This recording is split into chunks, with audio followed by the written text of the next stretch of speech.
அதே போல இவர் பெண் பாதுகாப்பை பத்தி சொல்றாரு. இவருடைய மனைவிக்கும் பிள்ளைகளுக்குமே பாதுகாப்பு இருக்கு. திமுக நிகழ்ச்சியில் பேசிய அமைச்சர் கீதா ஜீவன் தமிழக வெற்றிக் கழக தலைவர் விஜயை விமர்சனம் செய்துள்ளார். திராவிட முன்னேற்ற கழகம் தொடங்கி 75 வருஷம் முடிஞ்சிச்சு. ஆனா ஒரு வருஷம் கட்டி தொடங்கிட்டு நான் தான் முதலமைச்சர் சிலர் வர்றாங்க. நான் தான் முதலமைச்சர் சொல்றாங்க. ஆனா பாஜக வார்த்தையை சொல்ல பயந்து சாகிறார்கள். பாஜக வார்த்தையே சொல்ல மாட்டாங்க. அவரை பார்க்க வந்து இறந்த 41 பேர் கூட போய் வீட்டுக்கு போய் ஆறுதல் சொல்லல. புது கலாச்சாரம். துஷ்டி வீணா நம்ம என்ன செய்வோமா, அன்னைக்கு போல மறுநாள் போய் வீட்டுல போய் ஐயோ பாவை இறந்துட்டாரா என்ன நம்ம ஆறுதல் சொல்லிட்டு வருவோம். ஆனா அதெல்லாம் எல்லாரும் வந்து என் பங்களாவுன்னு சொல்லிட்டு அதுல ஒரு வண்டியை அனுப்பி எடுத்து ஆறுதல் சொல்றாங்க. புது ஒரு கலாச்சாரத்தை உருவாக்குறாங்க. அதே போல இவர் பெண் பாதுகாப்பை பத்தி சொல்றாரு. இவருடைய மனைவிக்கும் பிள்ளைகளுக்குமே பாதுகாப்பு அளிக்கல. பையனுக்கு 25 வயசு ஆச்சு. ஆகவே அவங்க வந்து அதே போல பார்த்தீங்கன்னா தாம் பிரச்சனை கூட குரல் கொடுக்கல. ஜனநாயக படம் ரிலீஸ் ஆக நிறுத்தி வைக்கப்பட்டிருக்கு. அதுக்கே குரல் கொடுக்கல. இவர் என்ன ஜனநாயக ஆட்சி நடத்த போறான்னு தெரியும்.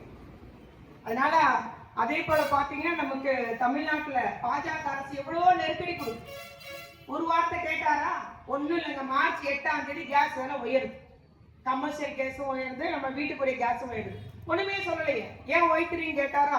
பயம். பாஜக இவங்க எல்லாம் வந்துட்டு இருக்காங்க பின்னால. ஆகவே 75 ஆண்டுகளுக்கு மேல இங்க இருக்கிற IUML இருக்கட்டும், இந்திய தேசிய காங்கிரஸ் கட்சி எல்லாமே நூற்றாண்டு கட்சிகள்.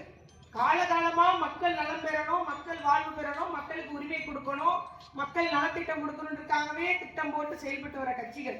ஆனா இன்னைக்கு வந்தவங்க நம்மளே எல்லாம் இழுத்து பேசிக்கிட்டு நான் தான் முதலமைச்சர் அவர் தனக்கு தானே கோஷம் போட்டுட்டு வர்றாரு. நிச்சயமா. ஆனா இந்த கூட்டணி மதசார்பற்ற முற்போக்கு கூட்டணி அப்படி அல்ல. நாங்க மக்களோட வாழ்கிறவர்கள், மக்களுக்கான நலனை செய்கிறவங்க. நம்ம திராவிட முன்னேற்ற கழகம் ஒரு திட்டம் ஒரு பயன் தரலன்னா உடனே கூட்டணி கட்சிக்காரங்க சங்கரனே வந்து சொல்வாரு, இது சரியில்லை மாற்றணும். அதுதான் கம்யூனிஸ்ட் கட்சி. ஆளுகின்ற கட்சியில எந்த ஒரு குறைபாடும் உடனே சுட்டி காண்பாங்க. ஆகவே கம்யூனிஸ்ட் கட்சி என்பது நம்மளுடைய ஆட்சியினுடைய நடவடிக்கைக்கு ஒரு ஆலோசனை சொல்லக்கூடிய கட்சியாக இருக்கு. இவ்வாறு விசிக இருந்தாலும் சரி, இங்க உள்ள ஒவ்வொரு மதசார்பற்ற முற்போக்கு கூட்டணி கட்சிகளும் மக்கள் நல விரும்பிகள், மக்களுக்காக களத்துல நிக்கிறவங்க. கொரோனாவா இருந்தாலும் சரி, பெரு வெள்ளமா இருந்தாலும் சரி, களத்துல இருக்கிறவங்க தான். நம்முடைய நகரத்துல அது எம்எல்ஏ, அமைச்சரா, மண்டி மைந்தராக நான் எல்லோருடைய மக்களோடு மக்களா இருந்தவர்கள் தான் நான் என்பதை கூறிக்கொள்ள விரும்புகிறேன். அதே போலதான் இங்க உள்ள மாவட்ட உறுப்பினராக இருக்கட்டும், ஒவ்வொருத்தரும் எங்க கூட்டணி கட்சியை சேர்ந்த அத்துணை நிர்வாகிகள், எங்களுடைய கழக நிர்வாகி அத்துணை பேரும் களத்திலே மக்களுக்காக சேவை செய்யக்கூடியவர்கள். தன்னலம் கருதாது மக்கள் பணியே மகேசம் பணி செய்யக்கூடியவர்கள்.